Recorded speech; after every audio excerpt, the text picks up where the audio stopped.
Robert Stanley, sorry for being 2 minutes behind schedule. I believe this is you in the queue. I hope it is. Is this you? You're on the air. Yeah, hi Andrew. Thanks for having me on. Thank you for coming on. And starting off, I'd like to give you the floor to talk about the whole Luciferian Agenda thing. Now, I've listened to two of your recent interviews, the one that you did with Kerry Cassidy in a Project Camelot interview, and then the one you did shortly thereafter on Late Night in the Midlands Radio, which is shown on the Non-Human Entities YouTube channel. Even though some of the things that you have said are things that run counter to what some people believe, I really don't want you to spend too much time talking about that in your little monologue that I'm giving you a chance to talk about here, because I'd specifically like to ask you the questions about that after you're done. I'm sure you know what I'm talking about and know what I'm going to ask. But this whole Luciferian agenda thing, without getting too much into detail, the controversy behind whether or not the facts you allege are true, why don't you tell us the story as you know it, as you believe it, as what your research has suggested? And there was some other guy that you referenced several times in your interview on Late Night in the Midlands Radio. As soon as I heard his name, I wanted to get... You remember who that guy was?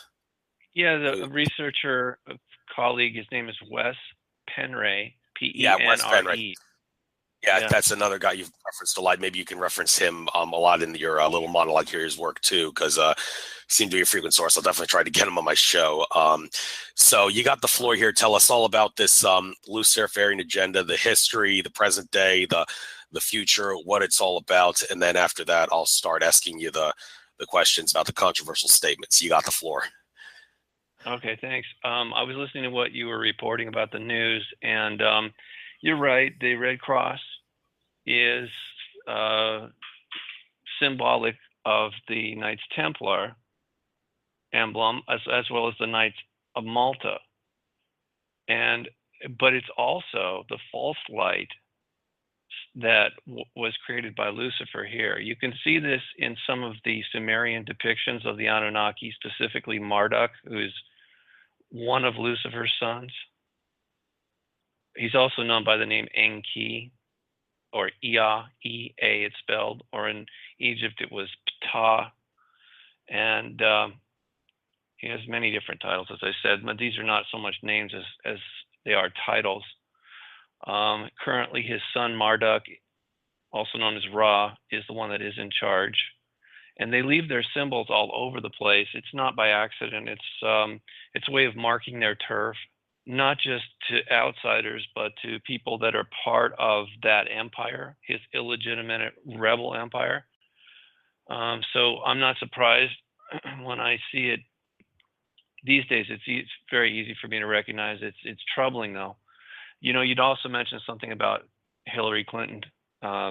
Whatever she may be, there's another explanation, is that there may be multiple copies of her that are actually androids, and I find that very disturbing. I mean, she joked about it when she was on the campaign trail with a couple of young girls, where they were interviewing her and asked her why she just doesn't sweat, and she gave this bizarre answer, and she launched into this whole thing about how she was an android. And at first blush you would say, well, she's just trying to be funny, but to me there's nothing funny about that, because it's one of the things that I've been working very hard to report recently through my website and through talk shows like this, is that the Luciferian agenda is also the artificial intelligence agenda that they're pushing really hard. So transhumanism is another way of saying artificial intelligence, singularity, and it's been in the making for some time, but it's not new. It was brought here a long time ago when Enki, or Lucifer, came here and took over. This world originally was part of the Orion Empire, and it was originally established by his mother, the Queen of Orion, and was being looked after by her younger son, Lucifer's half-brother. Some people call him Enlil. We could call him That's a title. Some people call him Michael. He like everybody else in this, they have a lot of different names, but the bottom line is he's not crazy. He's not a psychopath, and most entities in this universe are not. It's just unfortunate that Enki or Lucifer is a psychopath. He suffers from multiple personality disorder, as well as he's infested with mental parasites that he inadvertently created a long time ago. And so anyway, he brought a lot of problems here. He took over illegally. He captured this world as well as many others and had enslaved them in his empire. So essentially, and I know this is controversial, and I apologize for upsetting people. I don't really enjoy doing this, but I think people have a right to know, or at least consider what I'm saying as a possible alternative explanation to what we've been told, which is that this world is actually part of Lucifer's empire, and it's vast, and it's competing with his family. So he's the one that triggered the civil war in space, or from a Christian perspective, what they call the war in heaven. And it wasn't so much because of his pride, it's because he went mad. And even though he was born into a royal family, he was unable or not allowed to, he was unfit to rule. At some points, whenever this was that he went crazy, his parents obviously realized that he would not make a good king. He was not fit to rule, so they told him, that, and he just said, well, screw you, I'm going to go and start my own empire, which he did, and that's what triggered the Civil War, and essentially we're casualties of that. We are, in my opinion, behind enemy lines here, and this is all subterfuge, what we're seeing here. I mean, again, Hillary Clinton is a good friend, or was a good friend of Saul Alinsky, who is an avowed Luciferian. President Obama is also a student of Saul Alinsky, has said so. And I have found in the second book that I wrote about Washington, D.C., called Covert Encounters in Washington, D.C., I wrote 2 books actually, but my investigation of UFOs and extraterrestrials in Washington, D.C. led me to the conclusion that there are not only people that are Luciferian or satanic, but most of them know it. The rest of them just go along with it because the entire power structure was set up that way a long time ago. I mean, this is not new. None of this is new. Is that enough foundational stuff for us to go into the questions? Oh, I guess so.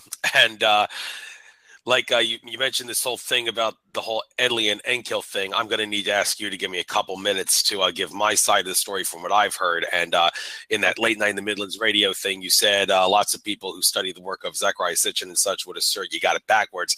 It's Enlil who's the bad guy and Enki who's the good guy, and you assert no. That's what we've been led to believe. And well, here's the thing.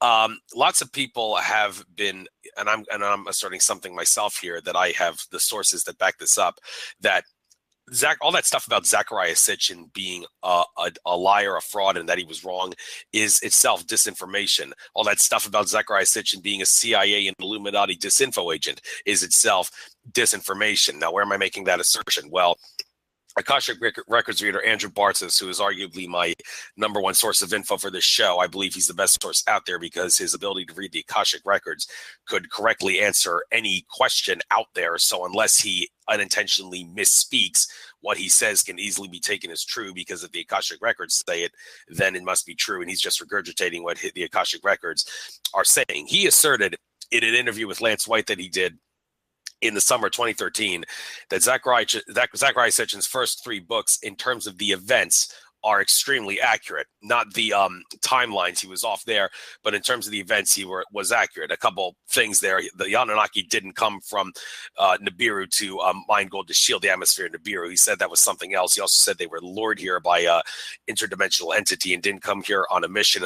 And other than that, for the most part, he was accurate. Now, I was caught off guard when I heard that, because I remembered Leo Zagami in his Project Camelot interview saying that Sitchin was a Illuminati disinfo agent who had the job of lying and spreading lies about humanity's history to support the cause of the Vatican, Zionists, and such. And also Arizona Wilder, I mentioned her talk about Hillary Clinton as reptilian alien before she saw her as a human. She also said in that same interview with David Icke back in the late 90s that she saw Zecharia Sitchin as a reptilian alien at satanic rituals. And she said his job was to disinform about the reptilians and the Illuminati. David Icke said, well, that might explain why Sitchin warned me not to discuss anything about reptilians when I asked him why he never said anything about reptilians and serpents in his Earth Chronicles books, even though there was a lot of evidence from ancient Sumeria that a serpent race of ETs did exist that may have made an alliance with the Anunnaki from Nibiru that he talked about. And realizing that this did not resonate with what Andrew Bartzis said, I had the chance to meet Bartzis at a conference in Sarasota, Florida, which, by the way, I'll be going to this weekend for another In5D conference. But this one was in October 2013, I think it was, when I saw Bartzis, and I decided to put him on the spot, and I told him all this stuff that I just told you, and I said, so how could Sitchin have been accurate if he was literally a reptilian disinformer? Bartzis told me that Leo Zagami and Arizona Wilder were actually spreading disinformation that they thought was true. Some entities that he referred to as timeline watchers, excuse me, they manipulated Arizona Wilder and Leo Zagami's physical body and spirit body through a complex mechanism that he would need quite a long time to explain, but he was just summarizing it to me to make them say that stuff about Sitchin, which they thought was true, but really wasn't. And there's been some other things said about Sitchin, like he was quick to sue anybody who challenged his work and people died trying to debunk him. No, that's other stuff that was put in our timeline to discredit him and keep us from knowing that he was accurate. And I wish the world wasn't this complicated, but hey, if Bartzis says it, it must be true. And realizing that, okay, if Sitchin is right, then that must mean, okay, where are you getting the idea that Enki's wrong? And not only that, you say that Enki and Enlil and Marduk, they come from Orion. People would hear that and say, no, they come from the planet Nibiru, which is in a 3,600-year elliptical orbit in our solar system. So there's two subjects we can talk about that people are scratching their heads about that don't resonate with what you're saying. Could you maybe try to debunk those claims that I've just made?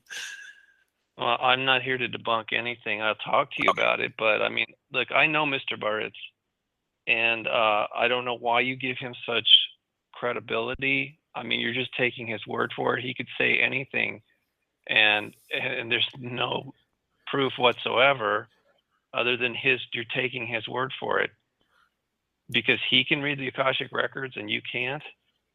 I mean, to me, that sounds a little bit silly, but you know, you're entitled to do that. It doesn't seem credible as a source of information. It's just his opinion.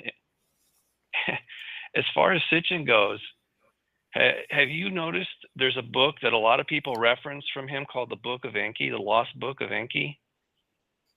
Haven't read about it, but I've heard of it. I haven't read it, but I've heard about it. Okay, it's fiction. It says right in the front, it's fiction. It's what Sitchin thinks Enki would have said. Now look, there was another brother involved in all this. His name was Thoth in Egyptian terms. He was the one, and he's known, again, they're all known by many different names, but Thoth, Hermes, Mercury, whatever you want to call him, was responsible for creating over 30,000 books. I don't think he personally wrote them. I think he was the overseer, the scribe of the gods. And he was the brother to Marduk, Ra. And at some point when Enki put Marduk in charge, when Enki left to go take care of other issues within his empire off this world, Marduk was put in charge and the libraries were destroyed and or hidden. New records were put in their place that made Marduk and Enki look completely different. Thoth is nowhere to be found. He was taken off this world. He's banished from this place. We are not supposed to know him. We're not supposed to read his works. Anybody who reads those Hermetic works is considered a heretic. That's interesting. This whole thing about Thoth, he's got a lot of he comes up often when it comes to the history of the earth. And Yeah. people that are familiar with Egyptian mythology would assert, where are you making the assertion that he's real? Now, the ancient Egyptians, they excuse me, they were very adamant, and this isn't me talking, this is Rabbi Buval talking, best known for the Orion mystery thing. He asserts the Egyptians were very clear about their belief that their gods came from the stars, be it Sirius or some other possible system. And well, one would wonder, were they just duped into believing that by ancestors of the Illuminati who were controlling their culture, their society? And like Jordan Maxwell says, the difference between religion and mythology is if you believe something and you believe it to be true, it's your religion. But if someone else, like your neighbor, believes something else and you don't believe that, then you would call that their mythology. That's the difference between religion and mythology. I mean, people say Egyptian mythology. Well, you could say Egyptian religion, but that doesn't make sense anymore because nobody really believes Egyptian mythology to be a true thing. So you're not going to say it's religion because everybody thinks it's mythology. But is it? Because the Egyptians said, no, our gods came from the stars. But like I said, that begs the question, were they suckered into believing a religion, just like lots of people that believe the present day religions are suckered into believing something that suppresses their consciousness, which people like David Icke have asserted for years what religions do. They suppress your consciousness. And that begs the question, where can you make the assertion that someone like Thoth is real? I think all of those guys were real. But I think the information that we're getting at this point is badly distorted and highly suspect. We would have known a lot more if the library at Alexandria had not been destroyed. I believe that Hermes Thoth, was the one that was originally in charge of that repository of knowledge, that ensuring that humans were, and I think this was done by Enki. If you look into the history, allegedly he wanted us to be more intelligent. Other beings did not. You know, there's a huge controversy about this. As slaves, you know, why make us more intelligent? It just means we'll be harder to control. It's the same reason, like when slaves from Africa were brought to America, it was illegal to educate them. So apparently there's an internal struggle within the Luciferian Empire as to how much information or education or intelligence that we are permitted to have as servants or slaves within the empire.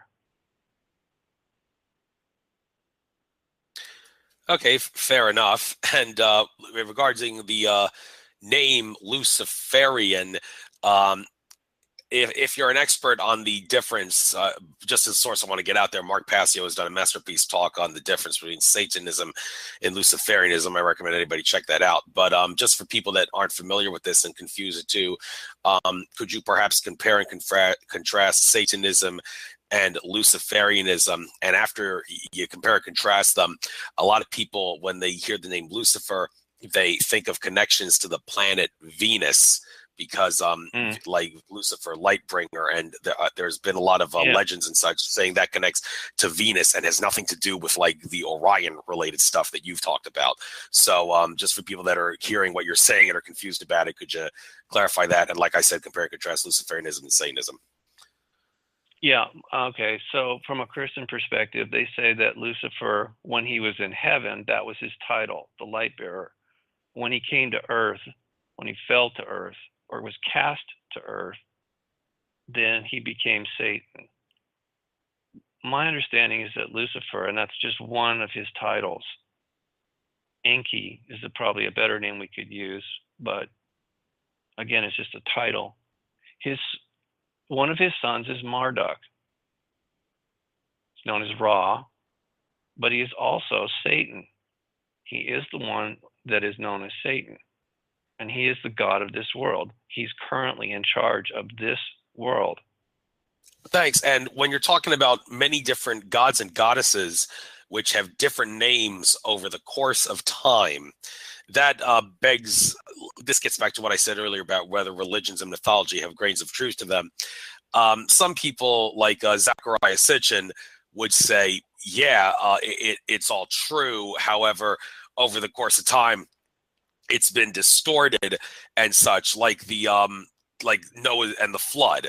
I mean, there was no Noah and there was no great flood in the time it was alleged to be, by some would say, but the Gilgamesh story, the character Utnapishtim, yeah, that's what Noah's based on. That guy was real, and there was a flood like in there, and like Enki and Enlil, yeah, they were real, and gods and goddesses that are modeled after them are frauds and such. Like here we go. Here's another controversial one. Moses. Like some say Moses never existed, but Akhenaten did. And it has been said that the story of Moses is a mimicry on Akhenaten, who was a real pharaoh and a very controversial one at that. So when you're looking at religions that are fiction, is there any criteria that you can think of, or there's so many variables into this, you can't really say there's a criteria, how you determine whether or not these have some grain of truth to it, going all the way back to the beginning when these stories first came out as history and then were twisted to become some sort of religion, mythology, or fantasy? Oh, God. There aren't any records of the very first time. We just have a distant memory of it. The further you go back, the more distorted the whole picture becomes, and that's done intentionally. Modern religion, in my opinion, all of them were created and are maintained by Lucifer and his crew, his empire. We're part of that. They want us to worship them. The word literally means to work for. We work for them.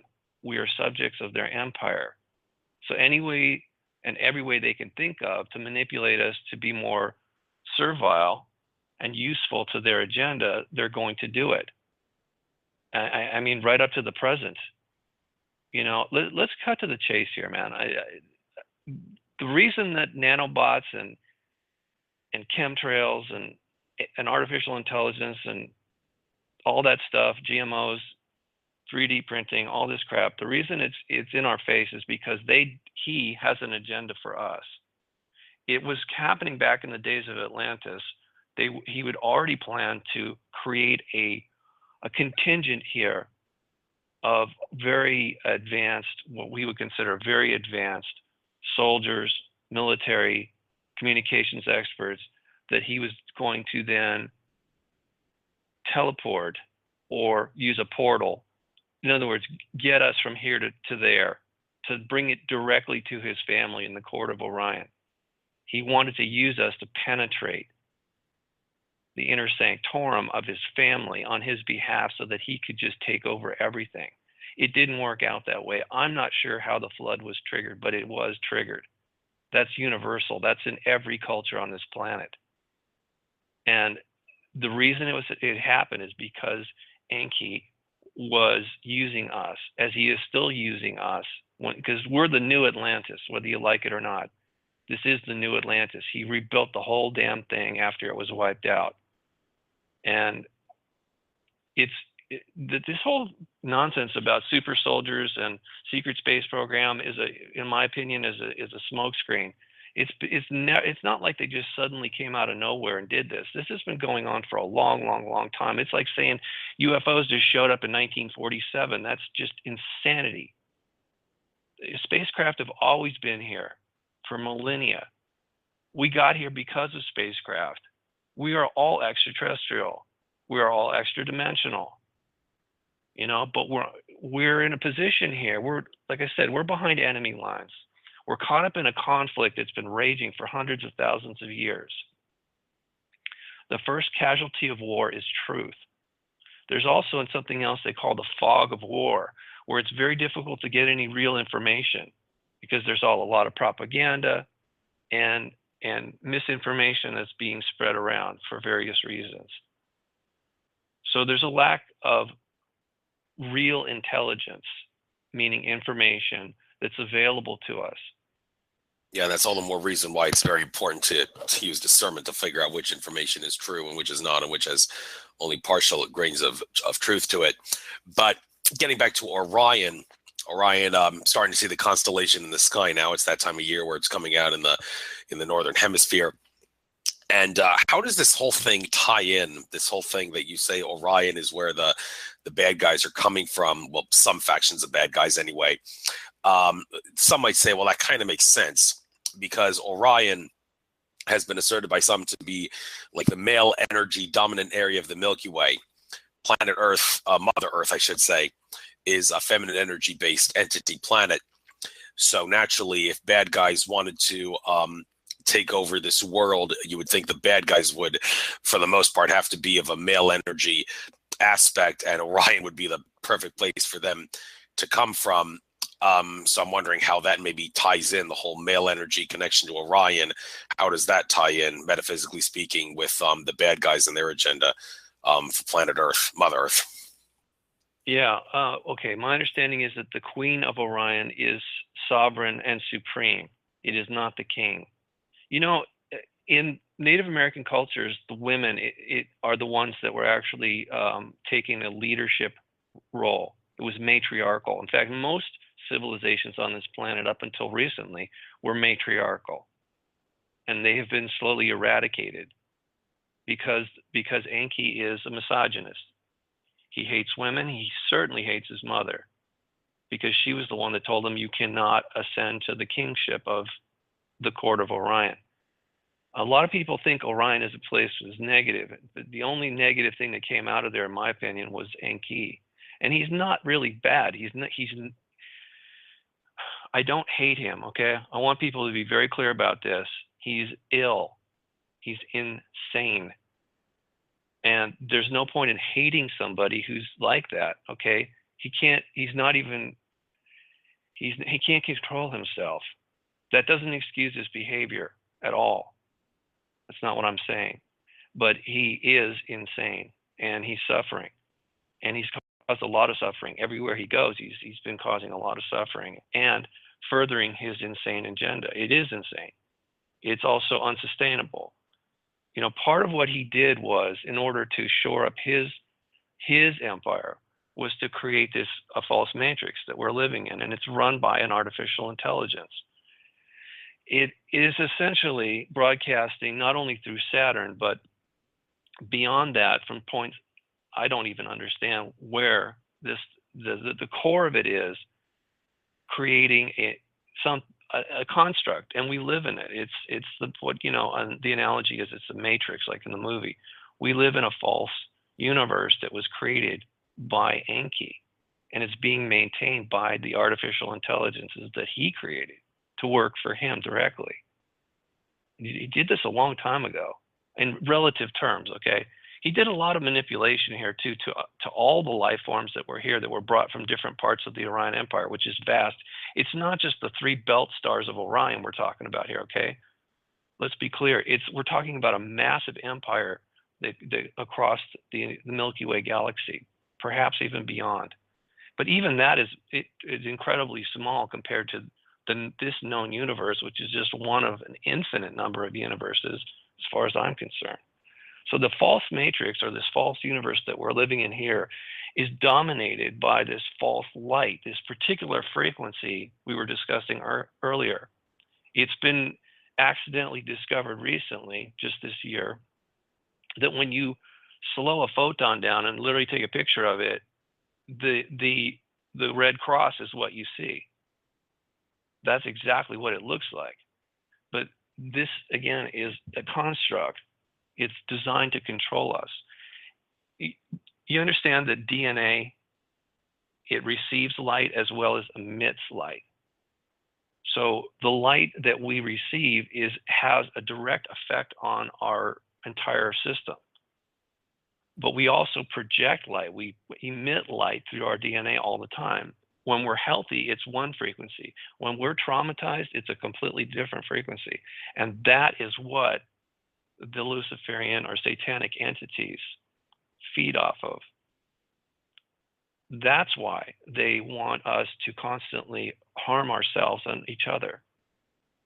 because they need that energy in order to survive. They've cut themselves off from creation, essentially, in this false matrix that he created that is supported by his followers, including artificial intelligence, which is really not intelligent per se. It's a synthetic life form. People need to understand this. It's copying real organic life, but it's not real. It's synthetic. It's emulating something. And this is true for everything about the Luciferian Empire. It's psychopathic. He is psychopathic, meaning that he's lost his ability to be empathic. It's the opposite polarity. Psychopath has no emotional connection to anyone. An empath has an emotional connection to everyone. And that was our natural state. And I should say that is the natural state of a healthy human being. But he's not healthy. And most people on this planet are being brutalized by psychopaths, mostly politicians, but not entirely. And because we are still waking up to this,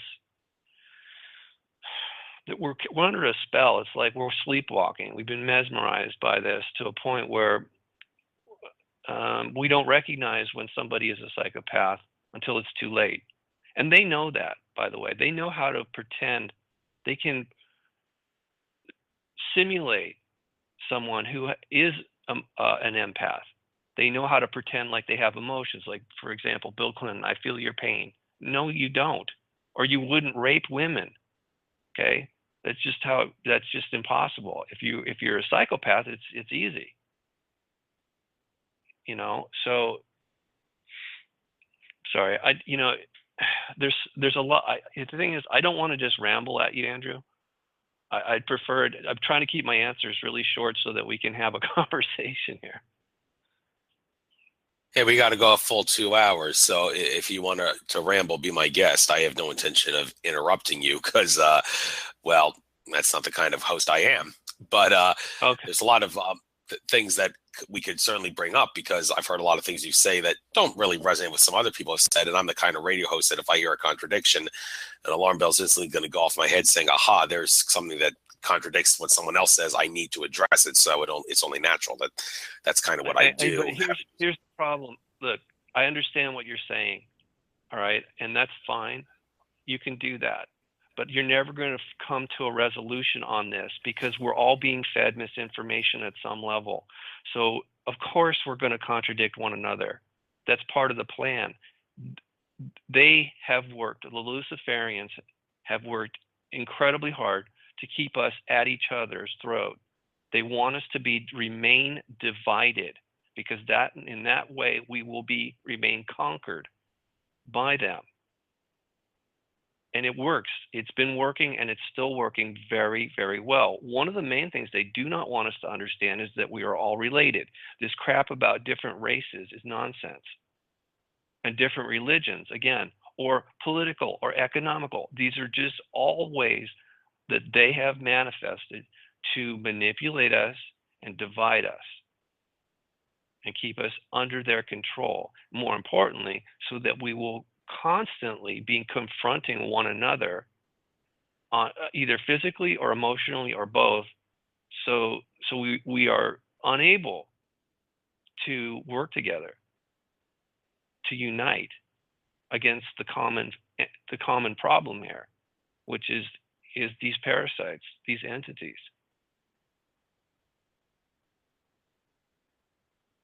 And let's talk about those parasites a little bit more. And let me make it very clear to all these listeners of mine who are saying you shouldn't talk about these guys and give them your attention. You're giving them your power. No, we are not. We are talking about them for the sake of exposing them, putting them a stop to their agenda. And if your intent is to talk about them to put a stop to their agenda and expose them, then no, you are not giving them your power. I want to make that very clear to all those new age baloney folks out there who seem to that's the way it works. No, the law of attraction, metaphysics doesn't work like that. We intend to stop their agenda. So we're going to talk about them with that intent. So with that being said, we do need to get a little bit into the history of the archons. And look, say what you want about how you think Andrew Bartzis. Maybe you don't think he's saying, well, if he says it must be true because he can read the Akashic records, it's not really the best way to go. I'm still going to use him as a source here. He pointed out that the archon control system in some way, shape, or form has existed on Mother Earth for 900,000 years. Now, hearing that date, I'm thinking, okay, 900,000 years. Isn't that like Lemuria time? A lot of people would think of Atlantis and Lemuria as utopias, but that's totally wrong. They weren't utopias. They did have flaws. And one of the reasons you could make the case that they had flaws, going all the way back to Lemuria in this case, is because there was an archon control system in some way on that planet, even though the people of Lemuria did have a much higher level of consciousness than we do in the present time. Now, also this whole 900,000 years thing, how does that resonate with some other mythologies? I remember an episode of Ancient Aliens. They talked about this Mayan god named Bolon Yokte. And Eric von Daniken claimed that one of the 2012 tablets said that on December 21st, 2012, will descend from heaven the god Bolon Yokte, and some Mayan museum curator, don't remember his name, but he said Bolon Yokte is a very misunderstood god. It's not very sure what he symbolizes, not very clear what he symbolizes. However, George Tsoukalos, the guy with the funky hair and all, he pointed something out about how Bolon Yokte, there are Mayan myths saying that he came to Earth, he and some other entities first arrived on Earth 900,000 years ago. When I heard that, I'm thinking, okay, so how does that tie in with the Archon control system? Or is there any connection whatsoever? So this whole thing about Archons giving an actual time frame for when they arrived and maybe how it ties into this Mayan myth. Do you have anything to say about this? Sure. I mean, again, I don't think we can give accurate dates on this, as in my opinion. I think that would be really hard, if not impossible to do, or at least in a way that you can actually validate. It's nice to have some number to throw out there, but my understanding is that Enki showed up here infected by those parasites that he inadvertently created off-world. When he showed up here, that was about 400,000 years ago. But this planet had already been seeded and turned into, as an experiment, a living library of DNA from around the Orion Empire. The people that lived here were very different in the sense that they were hermaphrodite. They were much taller. Everything was much larger at that time. And there wasn't any predatory or parasitic behavior going on this world at that time. That all came later when Enki showed up and took over and turned this from a paradise into a prison.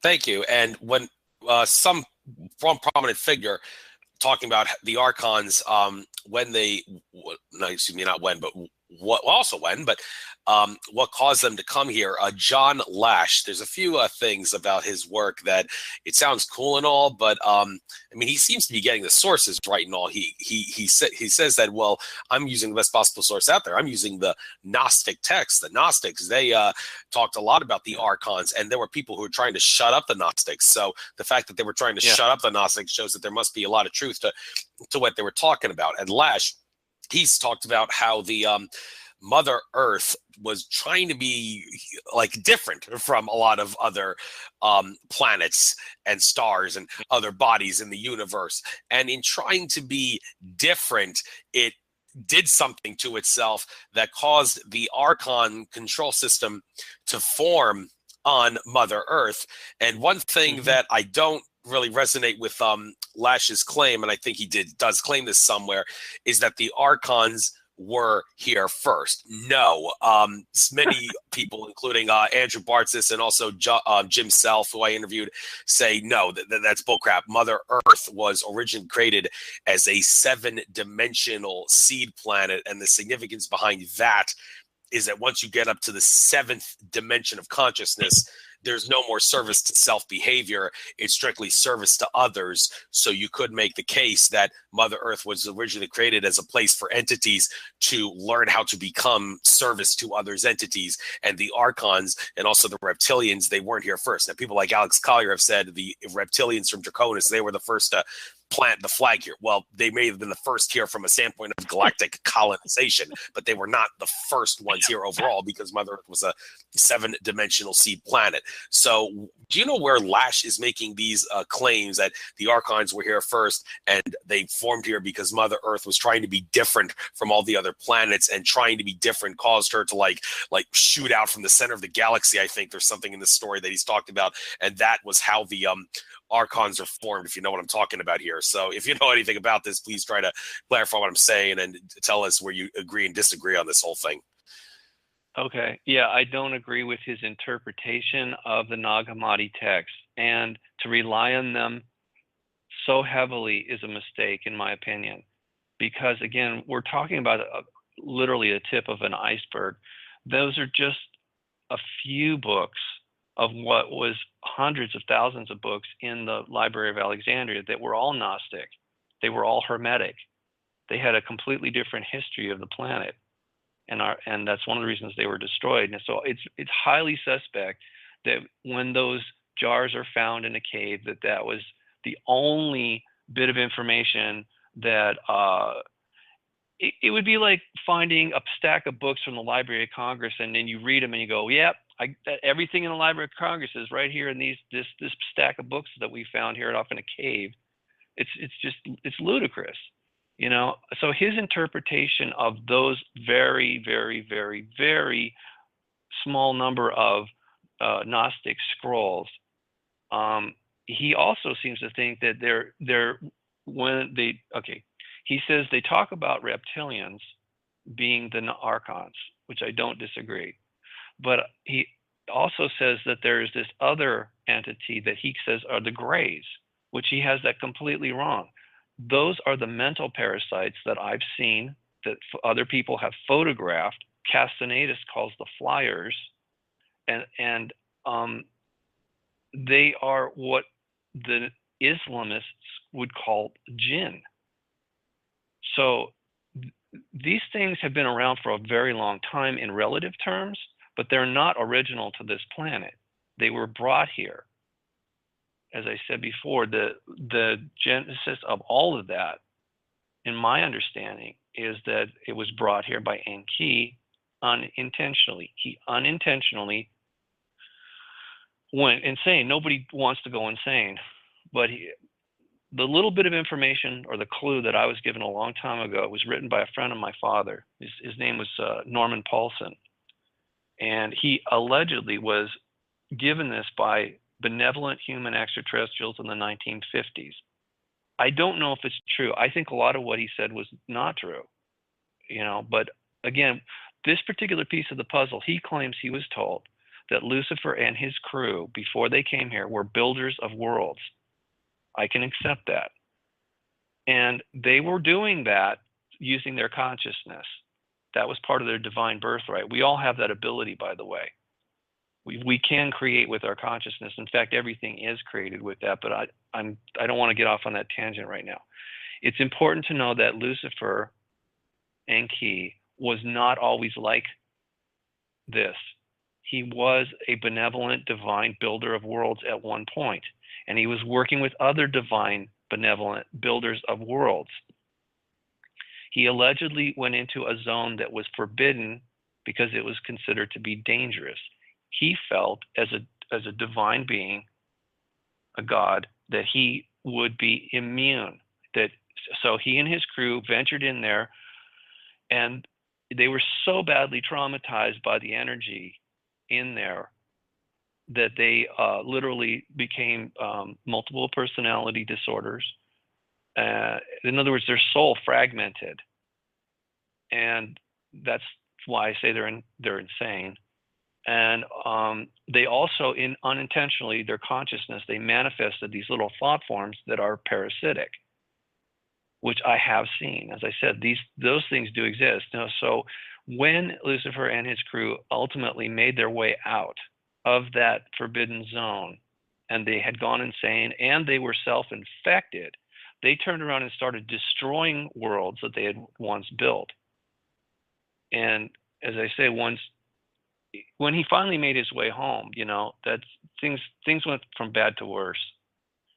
and it hasn't gotten much better as far as I can tell. But then again, I don't have the whole history. I don't think anybody does, and I'm trying to get back to what you're saying about Mr. Lash. I tried communicating to him, and he refused to. He just refused. So okay, fine. He's busy with his agenda. I don't know what his agenda is. I honestly don't care. And a lot of people bring it up in conversation with me, and I have nothing against him personally. But I do think he's going down the wrong path. As you had mentioned earlier, we're not just focused on these things entirely.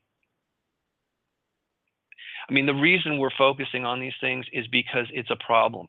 People need to know they have a problem before they'll act to solve the problem. Okay, so I really don't think that there's anything wrong with discussing the problem and how it originated. You know, if you go to a doctor and they want to diagnose you, right? They're going to say, so when did you first notice this? And how were you feeling before then? You know, these are simple diagnostic tools. We have to, and you know, of course, I'm not saying I have all the answers and everybody else is wrong. I think everybody is trying to figure it out, and that nobody knows for sure yet. That's why I keep an open mind. It's not, people say, oh, do you believe this? Do you believe that guy? No, I don't believe anybody. In fact, I don't even believe myself, because what we're dealing with here is a mental parasite. I've been tricked, you know. I mean, I don't know how much of my story you know, Andrew, but I actually was confronted by Enki back in 1985, and I didn't even know it was him, because he was playing games with me like he's done to everybody else, you know. And it took me 29 years to figure out that who I had been confronted by that night on a mountain in Malibu was Enki. And the reason he confronted... Actually, if you want to talk about that, by all means, I'd like to give you the chance to play the role of primary source here and talk about your experience confronting Enki and also Malibu. You mentioned Malibu. Looking at some of the articles here on your website, that place seems to come up in conversation. Tell us all about why that's the case. Well, okay. Earlier that day, it was September 21st, 1985, there was a boy. I was working security at a very exclusive private beach in Malibu where I lived. And there was a boy who ran into a sliding glass door and broke the thing with his face. And he was bleeding to death. And I ran over there to help. And when I was there, I saw these parasites in the room at one point. Briefly, I saw, and I didn't know what they were at the time, but I instinctively felt they were parasites.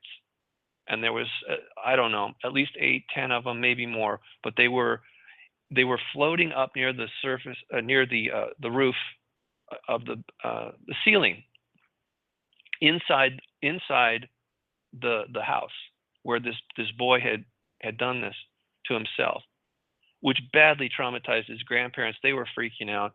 I ran over there and called the paramedics.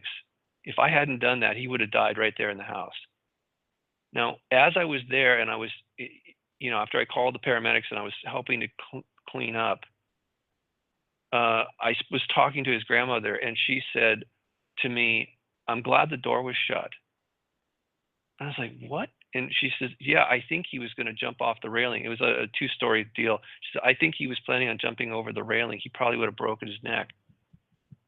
And anyway, as we were talking, I got the distinct impression that the boy was hearing voices. Now, at the time, 1985, I was 25 years old. I didn't know anything about schizophrenia or possession. I think they're two sides of the same coin. We're talking about these. Okay, in a modern vernacular, we call these things, people call this in a very jaded term. They say his inner demon, right? His inner demons.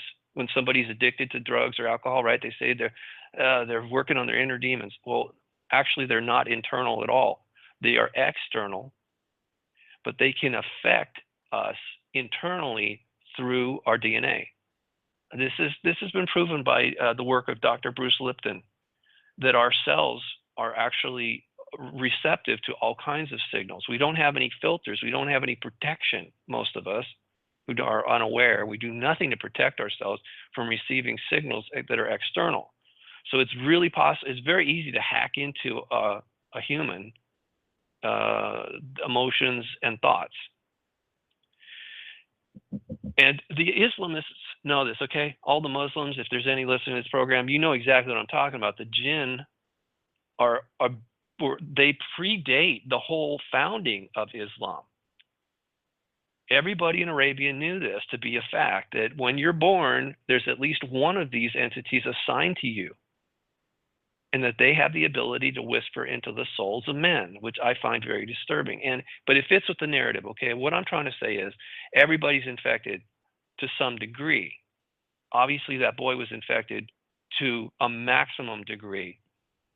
And the reason those little parasites, well, they weren't little, I guess they were about the size of my fist. I mean, I don't know. It's hard to tell because I only saw them briefly. It was weird. It's like I had this realization or intuitive knowing that the boy was hearing voices. At that moment is when I suddenly saw these things in the room. To me, it looked like they suddenly manifested, but I don't think that's the case, Andrew. I think that I was in an altered state, much like the Gnostic seers or shamans.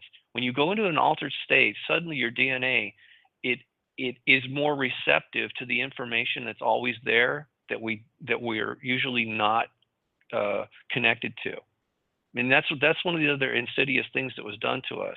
Our DNA has been badly damaged and disrupted, and so we're like stuck on dial-up. I mean, if DNA was a fiber optic cable, most of us are still stuck on dial-up, even though there's a potential for huge bandwidth, right? So suddenly I had more bandwidth. I saw them, and then I was so freaked out by what I was seeing, it started to just fade out. And so it was very brief. But when I saw them, I felt intuitively that those were parasites. And that is what the Gnostics were talking about. So you have not only the mental parasites that they said look like a human embryo. I think they look far more like an amoeba, which is technically a parasite. They look like an amoeba, okay? But they're intelligent. They are intelligent, and they communicate. And at the time, I had no way of knowing this, okay? I had no idea. But they started to, I felt, when I left the house, after the paramedics arrived, and they took the boy away, I went back to my job as a security guard, and I was sitting there, and I felt horrible. Now, at first, I thought it was just because of all the blood and the trauma and the adrenaline, but it persisted, and in a way I've never felt before or since, thank God. But it was in my solar plexus, and it literally felt like something was draining the energy out of my body, and I started to get very worried that it was going to kill me. That's how strong it was. I wouldn't know this till much later, but those parasites had followed me out of the home and were attacking me because I had interrupted their feeding frenzy. They were the ones who initiated that through that boy, and it wasn't the first time, by the way. They had done that to that boy. It was one of the things the grandmother told me when we were talking. I had briefly seen him just before he did that. I'd walked past him on the beach when he was out playing in the front of the house, and I noticed there was a huge scar in his forehead already.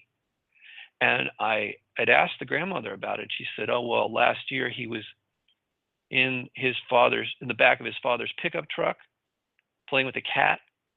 The cat jumped out. He jumped out after the cat head first, right? Like he could fly.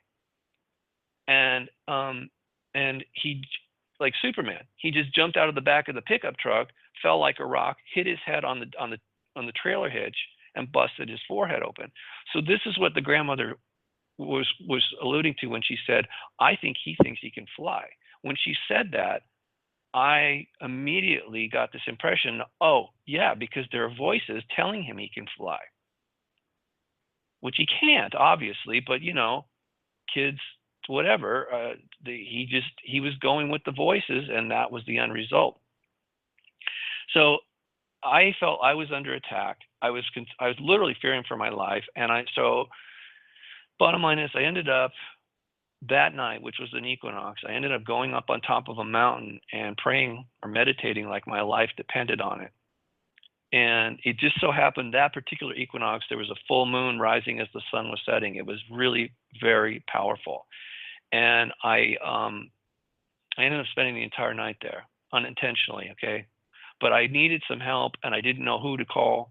And so I sat there on the ground for many hours and I began to say Om in a way where I was actually placing my tongue against the roof of my mouth and I was resonating all the way from my root chakra up to my crown, okay? And I was only 25 at the time and I had some understanding of metaphysics and yoga and stuff, but this was more just like instinctual.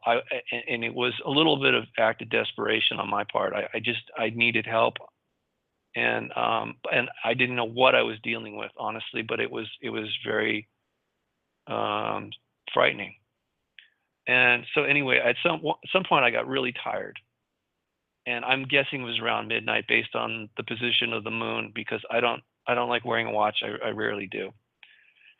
And so I laid down on a cement slab. I was up in the wilderness, but where I was sitting on this dirt road was the ruins of a military facility left over from the Cold War. It was an old radar tower installation.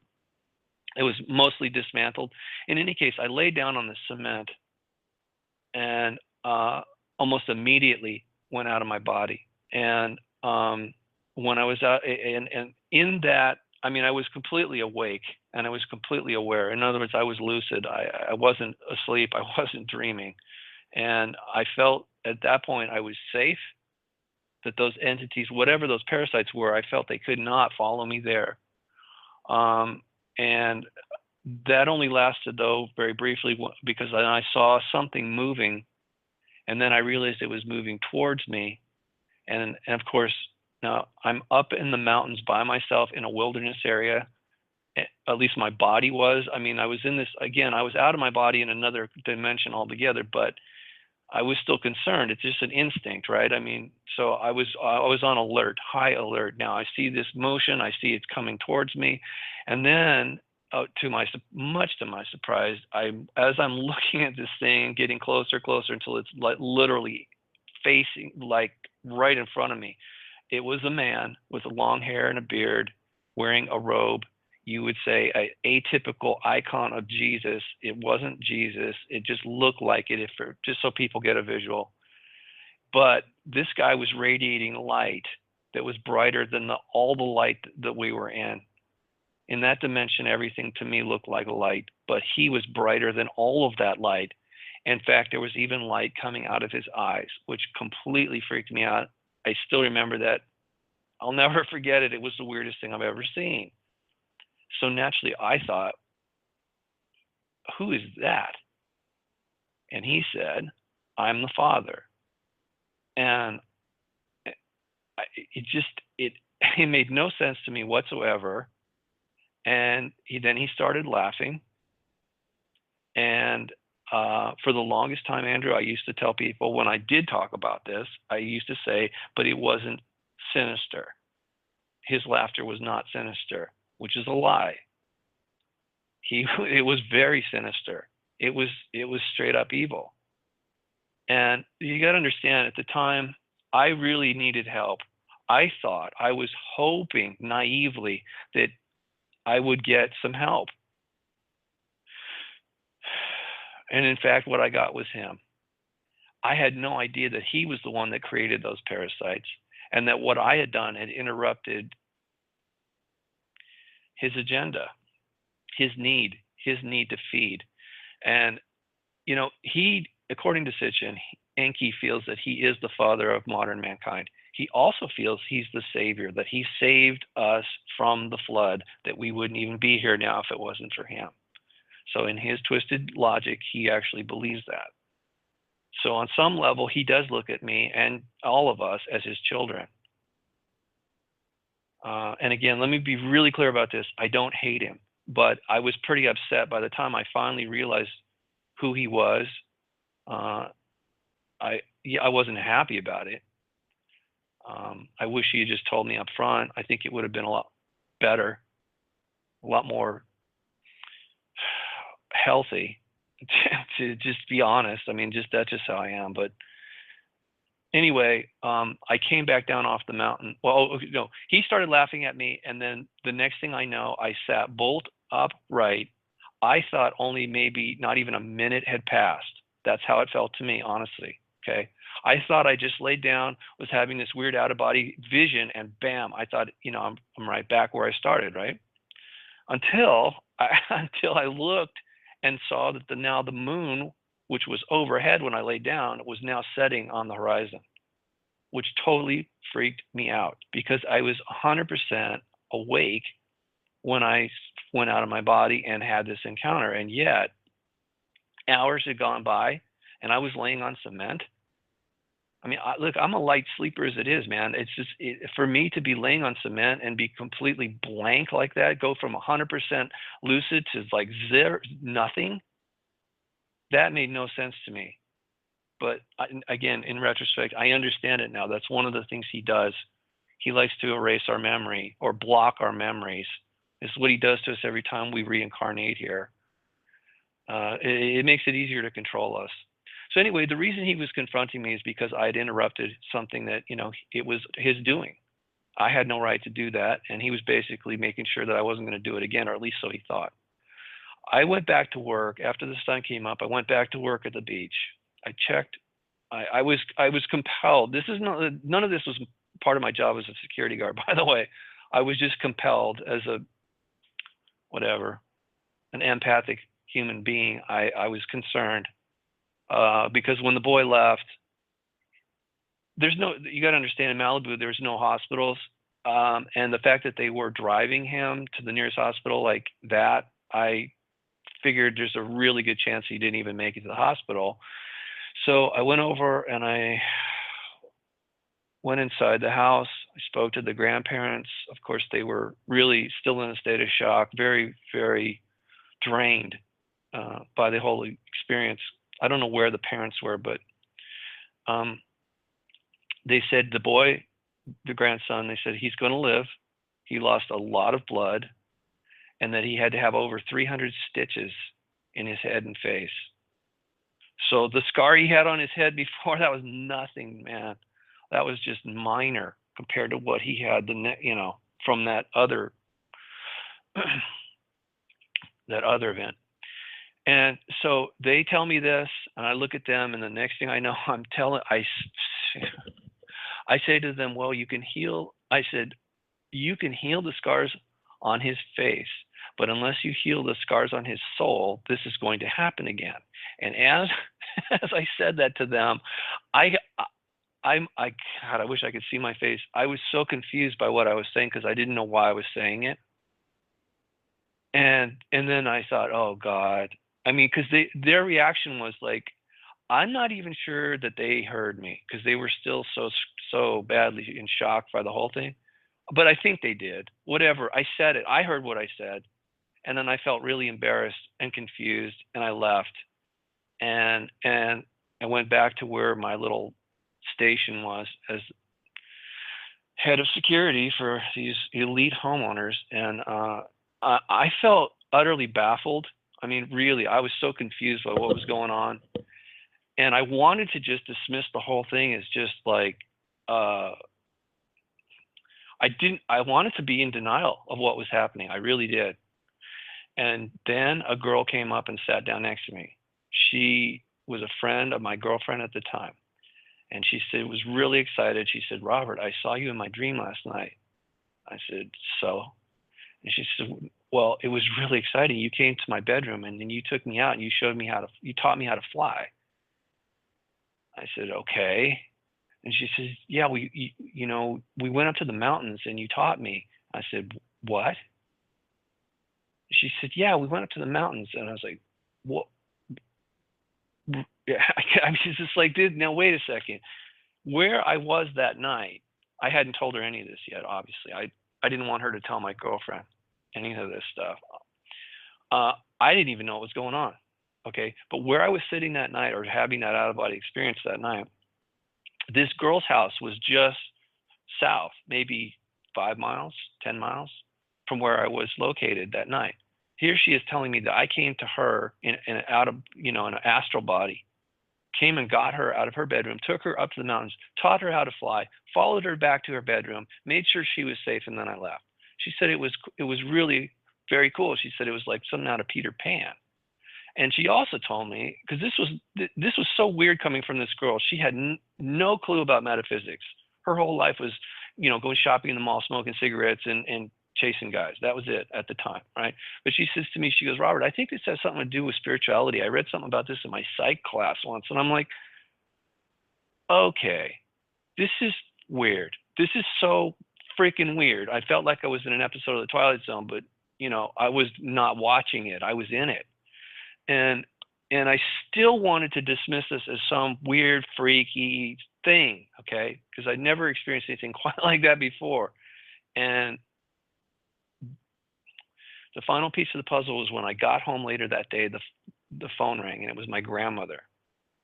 And now remember what I said? I was up on a mountain. The girl lived about 10 miles south of my position in the mountains.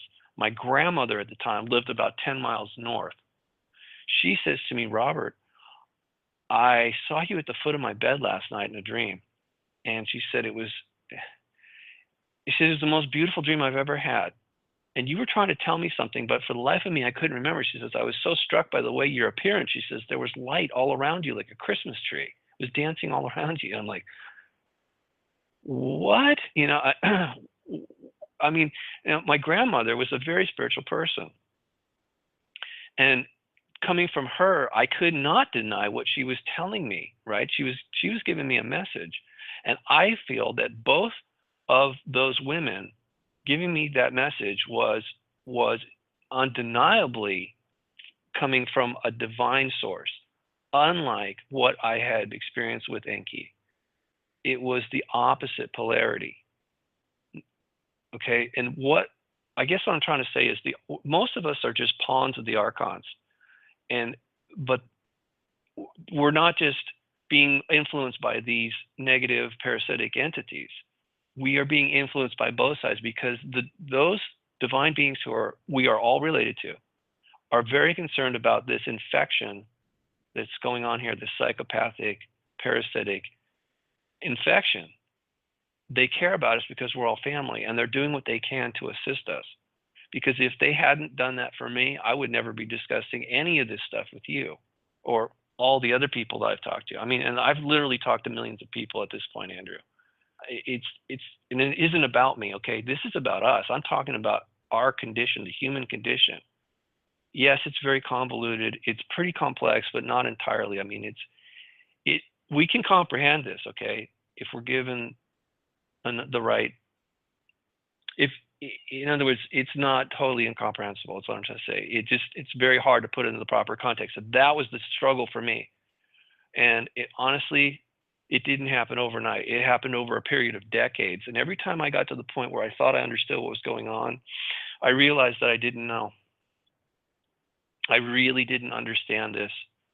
And okay, so it's been 31 years since I've had that experience. I am still working on that. I'm still open to new information. I'm not saying I know everything. In fact, I'm saying anybody who tells you that they have all the answers on this, I don't trust it at all. I don't think we can.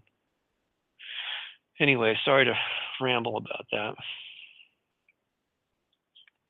It was a fascinating story, to say the least. I'm glad you could wanted to give you the chance to give that out. Love giving my guests, who can be good primary sources in this kind of stuff, a chance to say what they have to say. But with that being said, if someone else may have something to say here, I see there's one caller in the queue. They may just be listening because there's no question mark next to their number, but okay. Just for the hell of it, I'll see if they have a question for you. Area code 916, you are on the air. What's your name, where you're from? What's your question, if you have one? This is in your possession. I would keep it somewhere close by you. Area code 916. I presume you're just listening. Going once. I'll lock it up. Going twice. As they say in Japan, sayonara. All right. Yeah, they probably it sounded like she's giving somebody a reading there. That was weird. Interesting. Okay, well, moving on. You mentioned Saturn. a lot of people have popularized the idea how Saturn plays a big role in Illuminati symbolism and plays a role in the Matrix.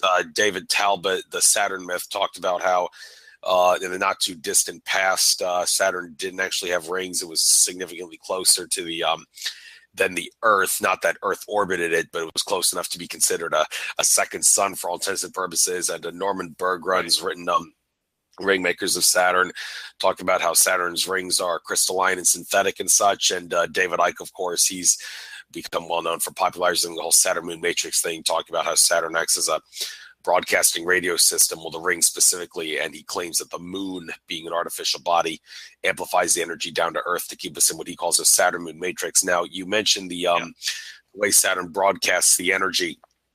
I think you mentioned somewhere it's like throw a pebble or a rock in water. You will see ripples, waves, ripples emanating from where it comes out, and you can think of that as analogous to the Saturn Moon Matrix, the way it emanates. Now, I've often thought of saying, well, the Saturn Moon Matrix, it broadcasts that energy somewhat like a crystal radio, because the rings, they're crystalline in nature, and you can think of it as like a crystal radio broadcast, but you seem to prefer the ripple analogy. So to help people make better sense of the how the Saturn Moon, and also what it does, because they say it keeps us in the illusion of time, it suppresses the feminine energy, which the moon mainly does, because the moon is the ball and chain around the feminine, not so much the matrix.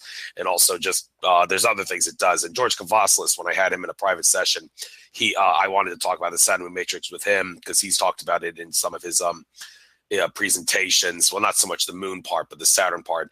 And he said it's very, very complicated. I would need a whole show to go through all the ins and outs of how the matrix actually works. But well, I'd like to give you the chance to try to talk about this maybe in 10 minutes or so, because I got some other questions for you. But see what you could do. Maybe to the best of your knowledge and ability, explain this in greater detail for those that want to make sense of how the Saturn matrix works. Yeah, it's a smaller node of a very much larger broadcast mechanism.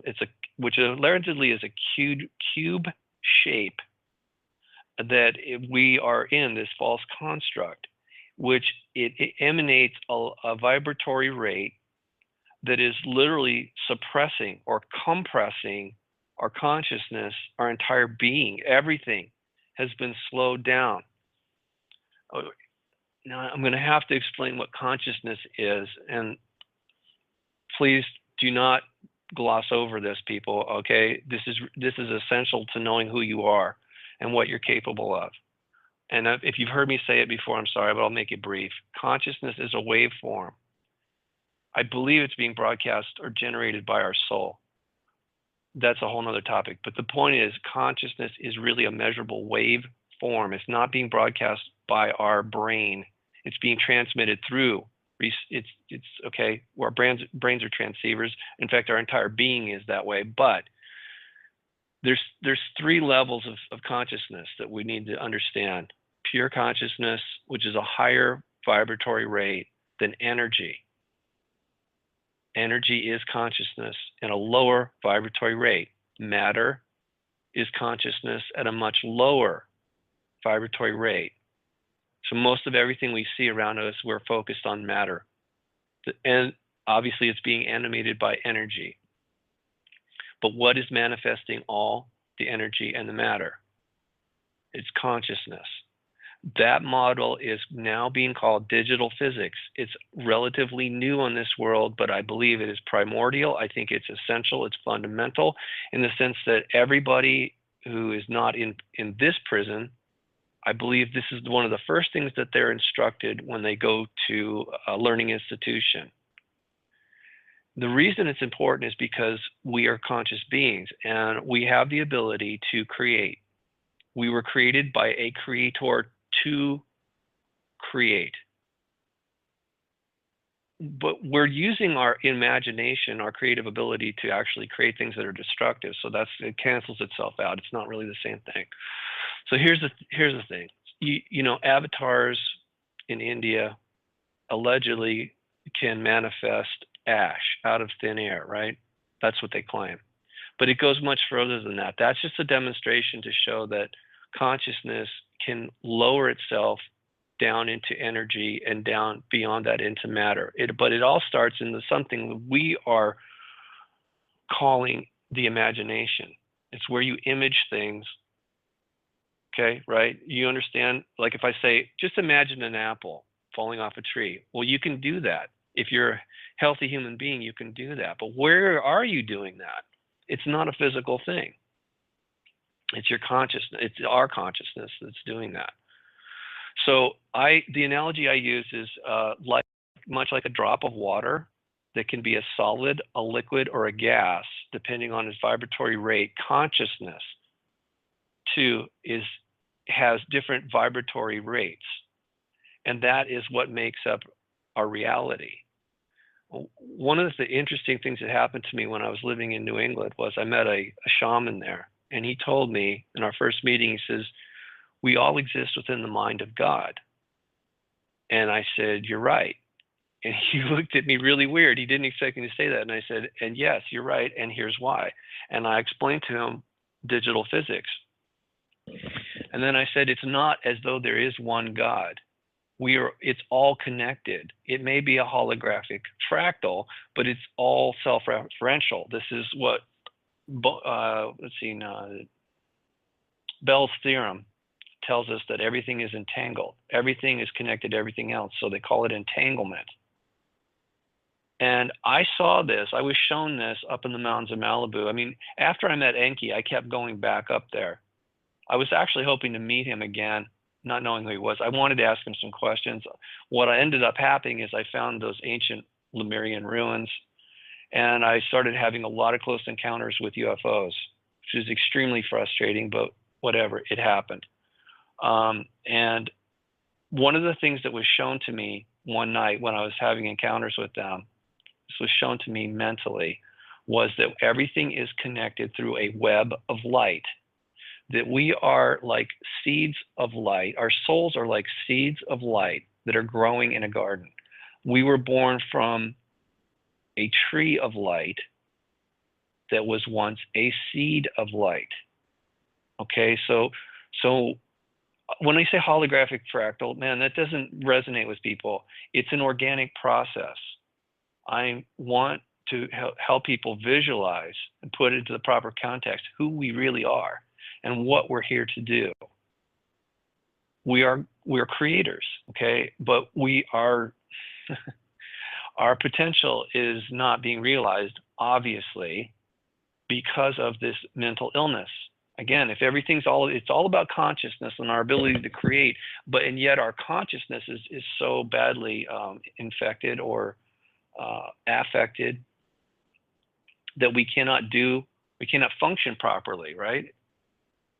So this is one of the reasons it's important. This is one of the reasons the divine ones are so working diligently to help us get well.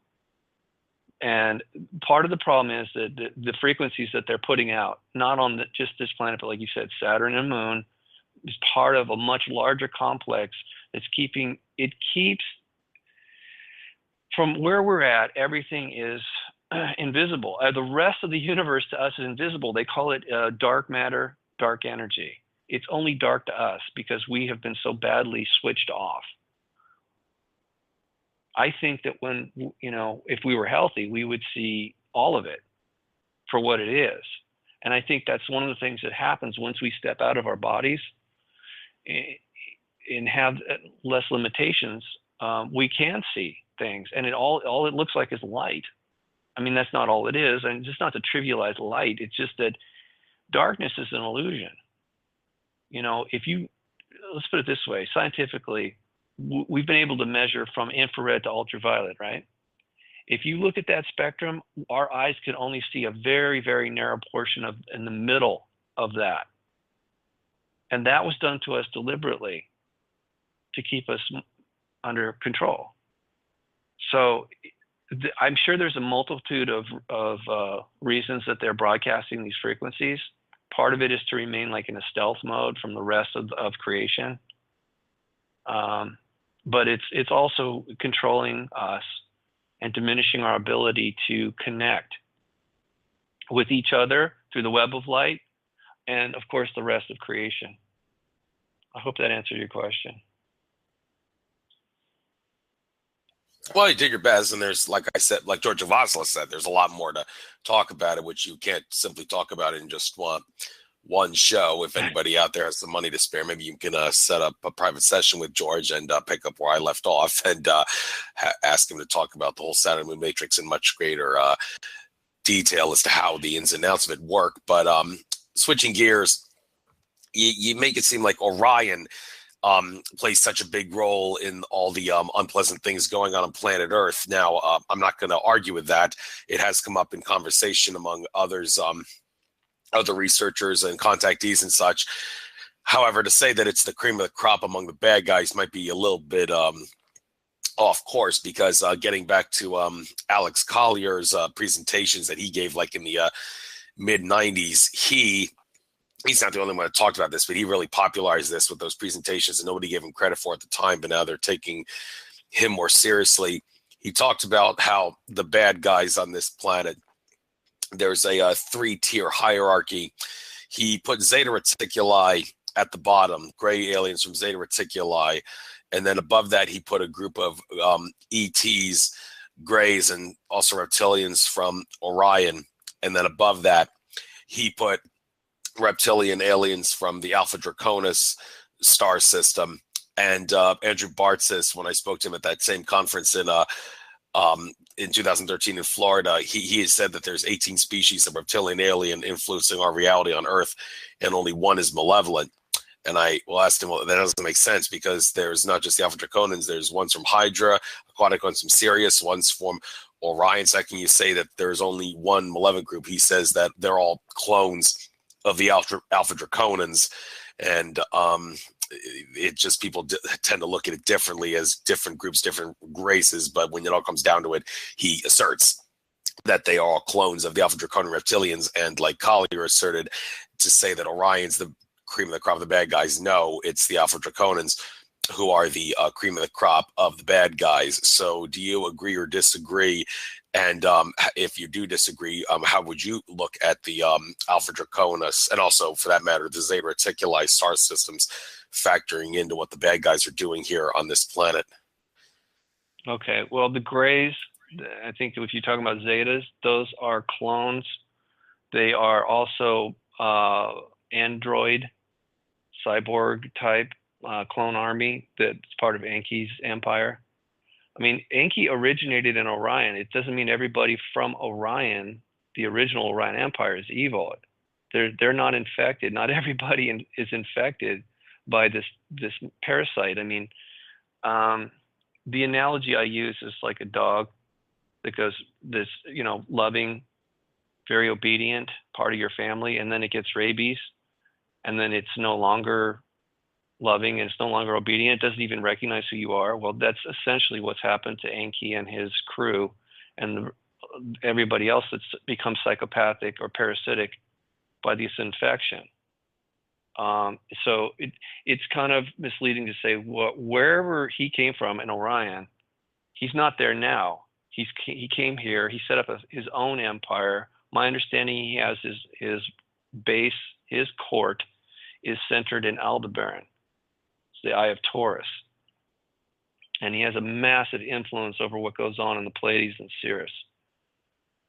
If you have read the contact notes with Billy Meyer, you'll notice that other than Semyaz, the other person he talks to the most allegedly is Ptah.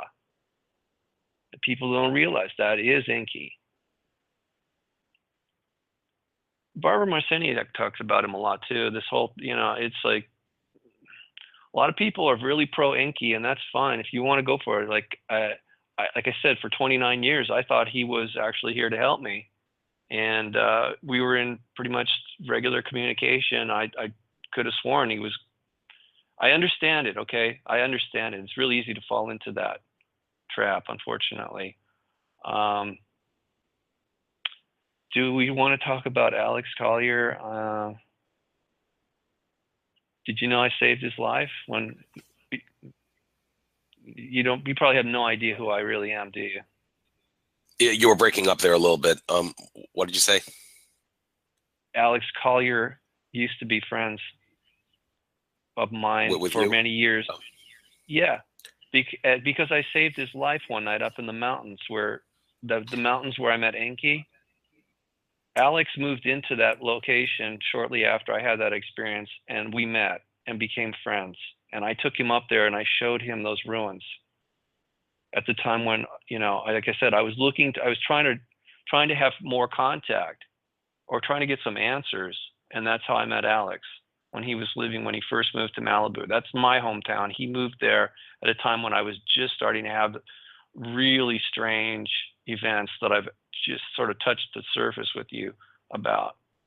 But, you know, I knew Alex back before he was speaking. He was a retired IRS agent that was doing taxes for people at the time. And I just, unfortunately, a lot of the stuff that he came out with later that he claims, I don't put any credence in it. It's like, again, I wish him well, but I don't understand why he tells people a lot of the stuff that he says. It's too bad.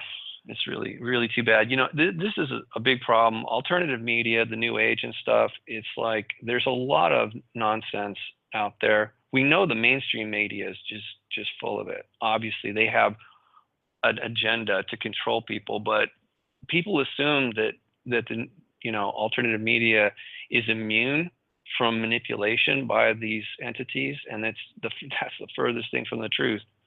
I mean, you know, like I said, they created all the religions. They are essentially have created the new religion of the so-called New Age through their various agents, and it's a mess. It's an absolute Gordian knot. It's really difficult to untangle.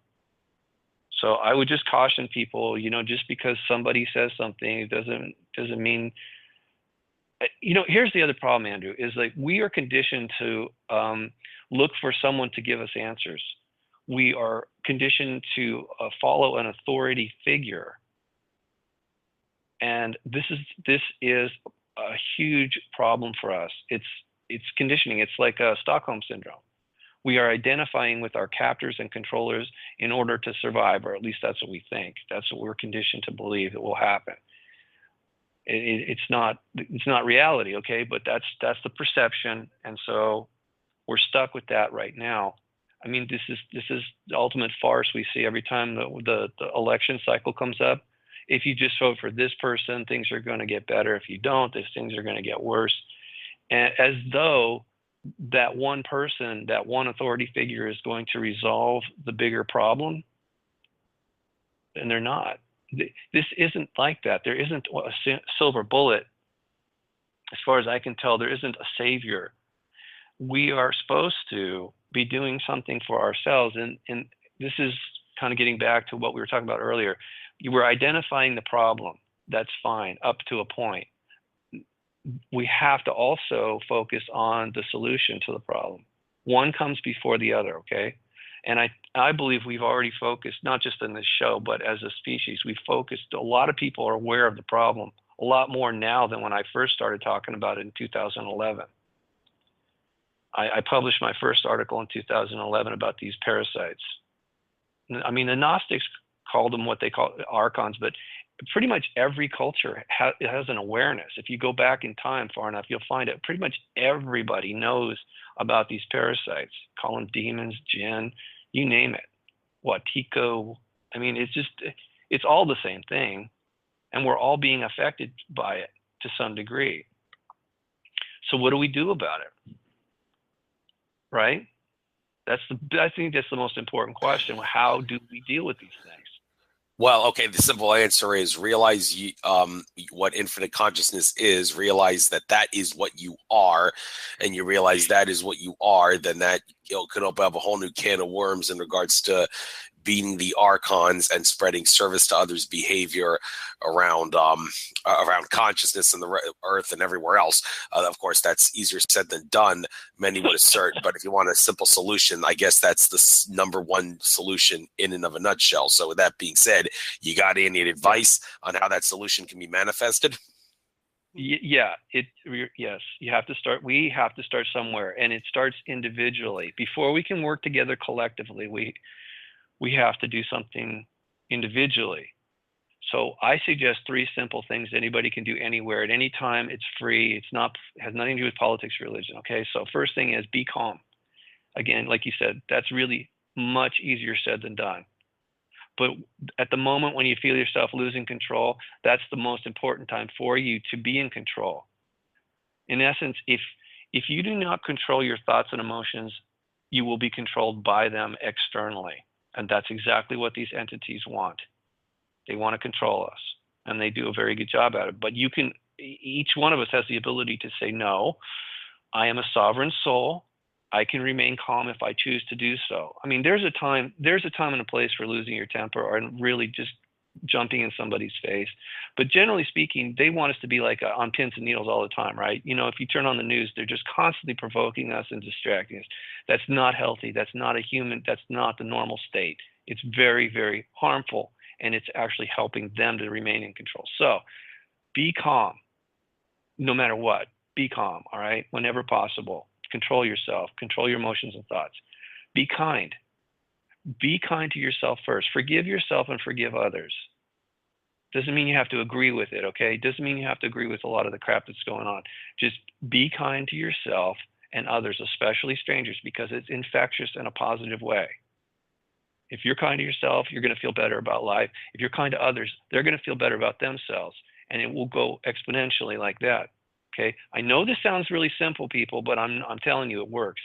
I know this for a fact. The third thing that we've already touched on is be creative. Do something, anything to be creative. Why? Because it's part of our divine birthright. It's part of our true potential. And you have to walk before you can learn to run. I should say we have to learn how to walk. And so whatever it may be, find something that you enjoy that is creative, and use that as your first baby steps. Some people that are listening to this show probably are already creative and understand what I'm saying. But it's important to nurture that and develop that aspect of ourselves. And all 3 of those things, if you work on all 3 of those things, you keep them. It's very simple, right? Calm, kind, creative. It's like pouring water on the fire. Instead of fighting the fire with fire, because I know a lot of people are pissed off about this. I understand it. But being upset with them or ridiculing them or trying to destroy them, that's not the answer, in my opinion, based on my experience, okay? Personal experience with these entities, including Enki directly. The best way is that I found is what I've just outlined. There's also articles that I've written about this that are free on my website under the article section if you want to read more specifically, or people, if you have a specific question or comment, I'm sure some people do because I get email all the time from people all over the world. It's fine. I will answer no matter what you send me. I'm going to, unless it's completely nonsense, I will respond to any emails you send me through my website at editor@unicusmagazine.com. Hey, Andrew. Yep. Do you realize, I know you're working your ass off doing this.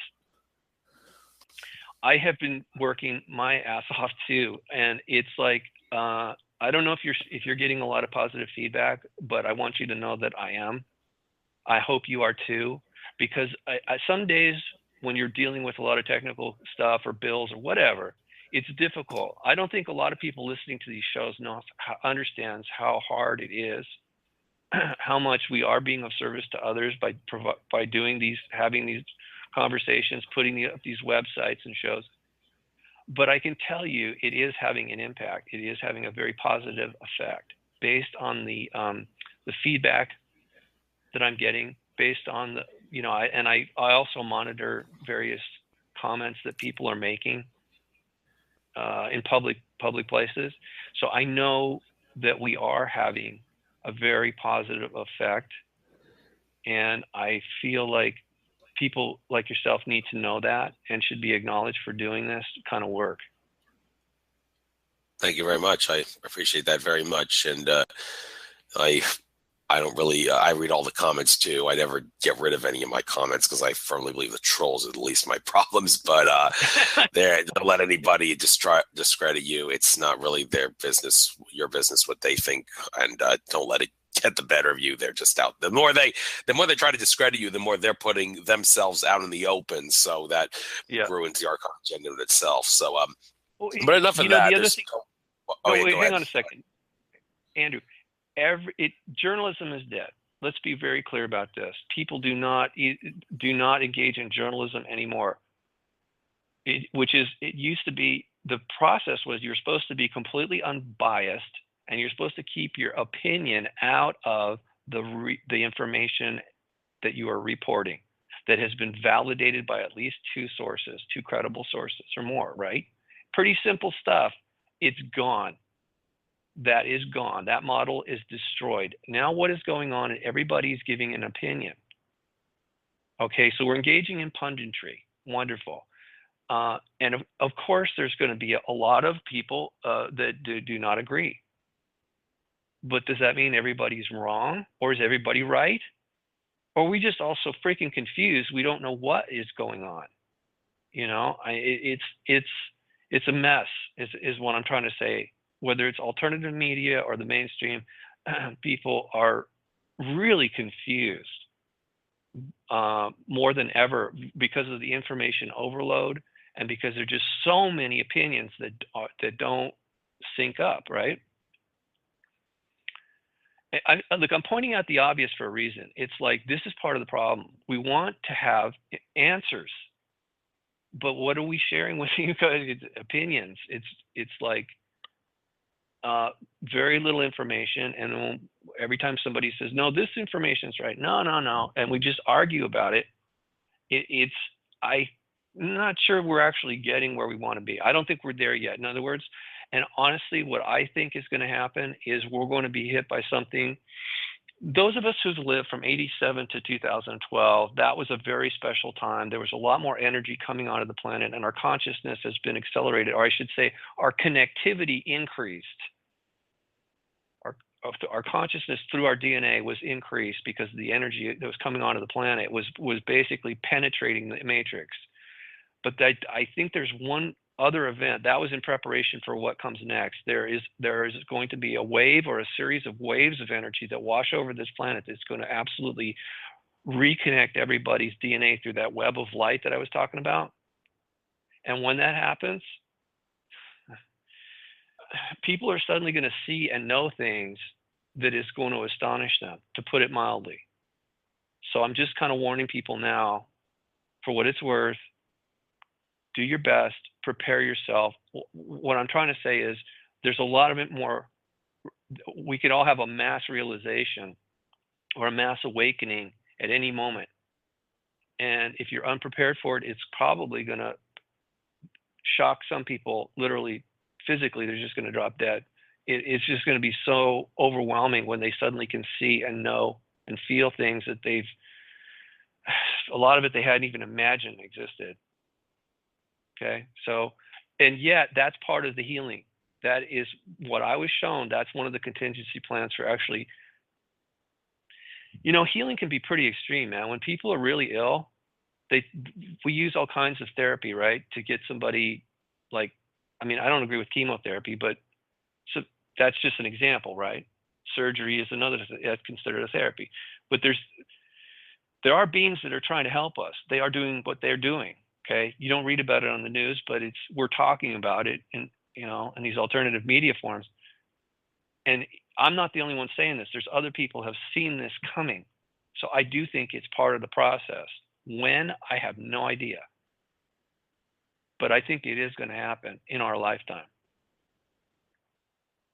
Don't bother giving dates. You'll have egg in your face if you give dates. Most people have found out, because time's an illusion. I have no idea. Yeah, actually, Andrew, that's a good point. If I did somehow was given a date, I would not say it publicly, because people would dismiss it. The point is just to be ready. It could happen at any time. We don't know. I don't know, and that's fine. I don't need to know all this stuff. I was just, how come it came up is because I was asking mentally. I was asking some of the divine beings. I said, could you please show me, how is this going to be resolved? I get it now. It's clear to me the problem. How, on your side of this, not my side, how, on the bigger picture, how are you guys going to help make this go away? How are you going to help us heal our consciousness collectively? Because I don't think we can do it. I mean, yeah, individually, yes, we can do a lot. We should. But the bigger problem, like we're talking about how, okay, so we get clear, but we're surrounded by people that are not, or more importantly, that we're still stuck in a matrix. No, that's not, no, there's got to be something external that's going to happen. That was my intuition. And so I asked them, what do you got? How are you going to fix it? And that's what they showed me. And boy, was I surprised when I found a few other sources that said essentially the same thing, that it's coming. And I was like, okay, you know, we should be prepared at some level, at least know it's coming. So when it hits, we're not completely caught off guard. So that's the only reason I mention it. Yeah, I have no doubt it's coming too. I mean, one could say you're going to lose your patience with some of the things that you think are going to happen but aren't. I mean, this past summer, I heard from some sources talking about how Edward Snowden is going to release something about some holy shit revelation, and some thought, well, maybe he was waiting until the movie that's based on him comes out. Well, that's not the case. I mean, what's the holdup? I mean, I'm thinking, is he think too many people are going to commit suicide or something because he has to release is too shocking, so he's holding it back? And I'm thinking, well, that would be ridiculous. If people commit suicide because they can't handle the truth, well, no, he shouldn't be upset about that. They got no one to blame but themselves for being suicidal. So, if Edward Snowden, if you're listening to this, please, could you just release it and make everybody happy? Because some people we love you, man, but we're losing our patience with you, and that goes with a lot of other people with whistleblowers who are acting as gatekeepers for whatever the reason. We love you, but we're losing our patience with you because you're holding it back for whatever the reason, and there is no excuse for that, as far as I'm concerned. Just so you know, there's about 5 minutes and 30 seconds left on the live feed. Okay. There is one caller here in the queue. Might as well, if they, I don't think they have anything to say, but if they do, I'll get them on just for a couple minutes. It's again, the number 111-111-1111. You've been on the air for 12 minutes here in the queue, so now's your chance to come on. You're on the air. What's your name? Where you're from? What's your question? If you got one. Okay. How you doing? Oh, never mind. You dropped. That's really, I heard a click. So, okay. So what that series of ones that you're talking about, I'm calling you through Skype. Yeah. And there's no phone number. So it gives you this random designation. And right. Just so you know, like I'm sitting here in Hong Kong, right? And calling you through Skype. Right. So, he just dropped right after I got him on. He didn't have to do that. If he wanted to stick around, he could have just kept quiet, and I could have just, all right, well, that's his loss for not being able to get this. So anyway, with that being said, we already talked about how you, like where people can get you, your Unicus website and such, and how your email, you did mention that earlier.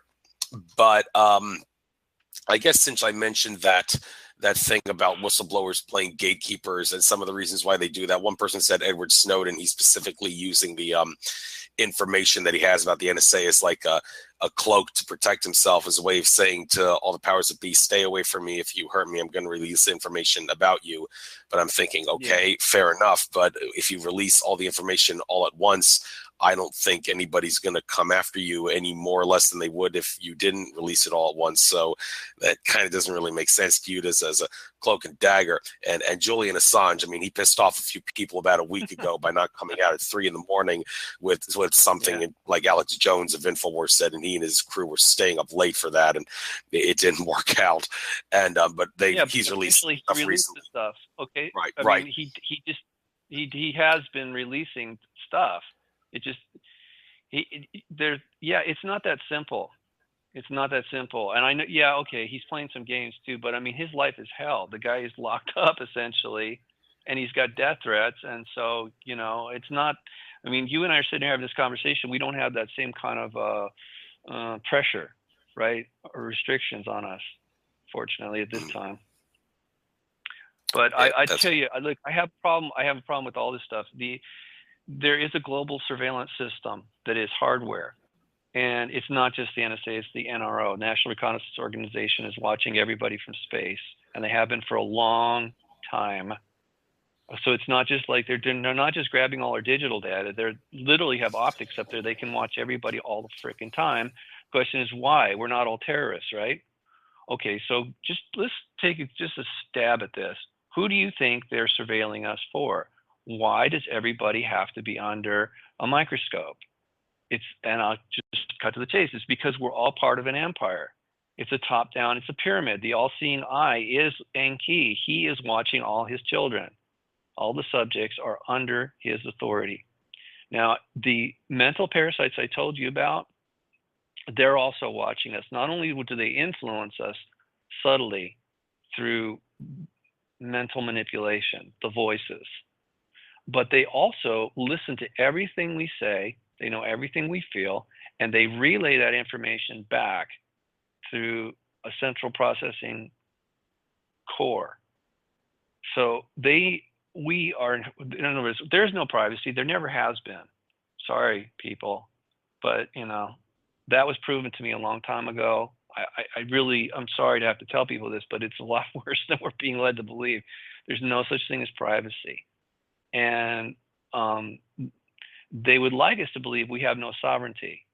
So why even declare it, right? Well, the fact that we haven't declared our sovereignty is one of the things that keeps us enslaved. So again, that's something that I urge people to do, not in just some half-assed way, but really feel it when the time's right. Write it down, say it out loud, feel it in your soul. Know that you are a seed of light. You are a divine being, and you're imprisoned, but that doesn't mean you're not sovereign. It just means you're just being held against your will. And it's not going to last forever, okay? This is going to end at some point. It's unsustainable. It was never meant to be like this, and we'll get out at some point. We'll get past it. No question about that. And since there's only 35 seconds left on the Blog Talk live feed, I guess I'll bring this show to an end. I think this was a fascinating interview, even though you did regurgitate some things that you talked about in past interviews. That's okay. I still want to do that with a lot of my guests for the sake of new listeners and all that. And I'm sure some new things that you talked about in my interview here that you didn't talk about with other people. So it was a pleasure having you on. I'll upload this interview to YouTube. And and a surprise transfer on some social media too. Good luck on your future endeavors, and I hope that all these things you say come to fruition. Take care now, Robert. Thanks. You too, Andrew. Bye-bye.